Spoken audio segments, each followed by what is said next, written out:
Artis Sandra Dewi melawan putusan pengadilan terkait penyitaan aset dalam kasus korupsi yang menjerat suaminya Harvey Muiz.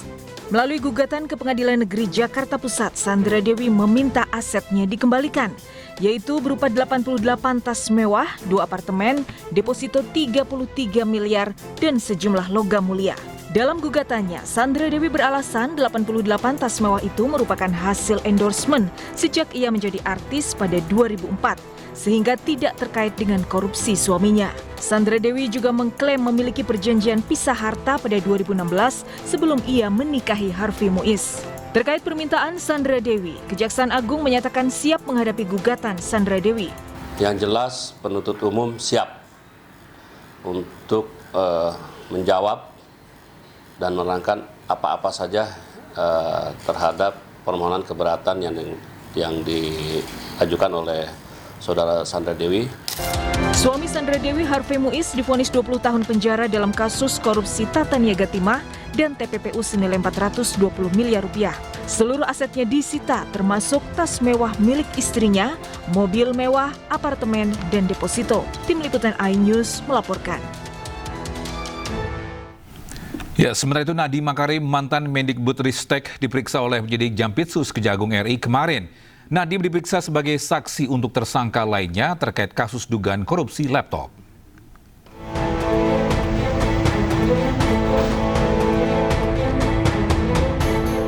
Mantan Mendikbudristek Nadiem Makarim diperiksa oleh penyidik Jampitsus Kejagung RI terkait kasus dugaan korupsi Chromebook pada hari Selasa.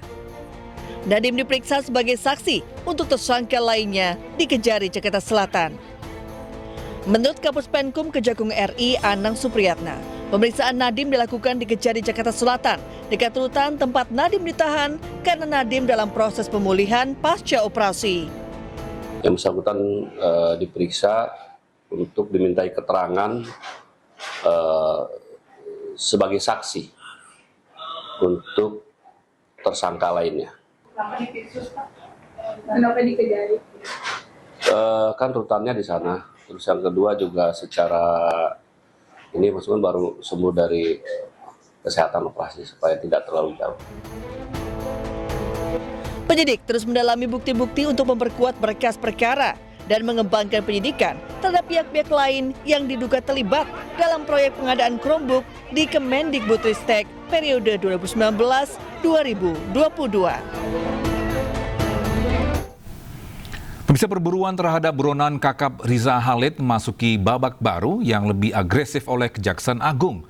Beberapa aset berupa rumah, tanah, dan kendaraan sudah disita oleh Badan Pengelola Aset Kejaksaan Agung.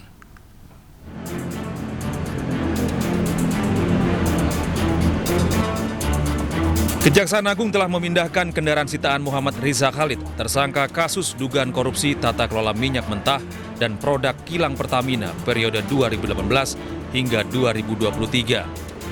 Kendaraan milik tersangka telah berhasil disita oleh Badan Pengelola Aset dan dibawa ke rumah penyimpanan benda sitaan negara.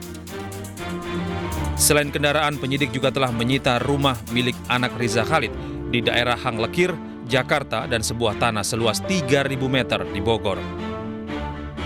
Memang dalam penanganan perkara pengolahan minyak mentah yang dimana ada salah satu tersangkanya ada MRC yang sekarang sedang menjadi DPO kita, kita di samping kita melakukan pengejaran terhadap yang bersangkutan untuk dihadirkan di Indonesia, penyidik juga melakukan kegiatan aset tracingnya, di mana ada beberapa aset yang sudah kita dapat dan ada beberapa kendaraan mewah yang sudah kita sita, kurang lebih hampir 10 unit lebih ya. Itu sedang berada sekarang di Rubasan di bawah kendalinya KPPA ya, Badan Pemulihan Aset, dan juga sebuah rumah dan beserta tanahnya kurang lebih 3.000 meter di daerah Rancamaya, daerah Bogor. Dan terakhir kemarin penyidik juga sudah melakukan penyitaan aset berupa tanah dan bangunannya berupa rumah di daerah Hangkelir 11, Baru Jakarta Selatan, atas nama putri dari yang MRC sendiri. Perburuan terhadap Riza Khalid masih terus dilakukan oleh pihak Kejagung dengan melakukan permintaan red notice dari Interpol yang hingga kini diharapkan bisa segera didapatkan. Kalau berdasarkan data lintasan yang disampaikan oleh imigrasi, yang bersangkutan terakhir berada di negara tetangga, dan terhadap permohonan kita untuk penyidik sudah meminta red notice melalui Interpol NCB di Indonesia dan sudah diteruskan oleh NCB ini ke NCB internasional di Lyon, dan beberapa saat lalu juga tinggal kita mudah-mudahan bisa cepat ya. Agar mempermudah penangkapan tersangka, pencabutan paspor tersangka menjadi langkah taktis untuk mengunci ruang geraknya di luar negeri. Dari Jakarta, Tim Liputan iNews melaporkan. Pemirsa, Kejaksaan Agung belum menetapkan Ketua Umum Solidaritas Merah Putih Sylvester Matutina sebagai buronan meski sudah banyak desakan. Kapus Penkum Kejaksaan Agung Anang Supriyatna menjelaskan strategi pencarian dan proses eksekusi Sylvester saat ini sepenuhnya diserahkan kepada Jaksa Eksekutor Kejaksaan Negeri Jakarta Selatan. Menurut Anang, tim Kejari Jaksel kini tengah melakukan pencarian terhadap Sylvester Matutina. Karena proses tersebut masih berjalan, maka penetapan status buron belum dapat dilakukan.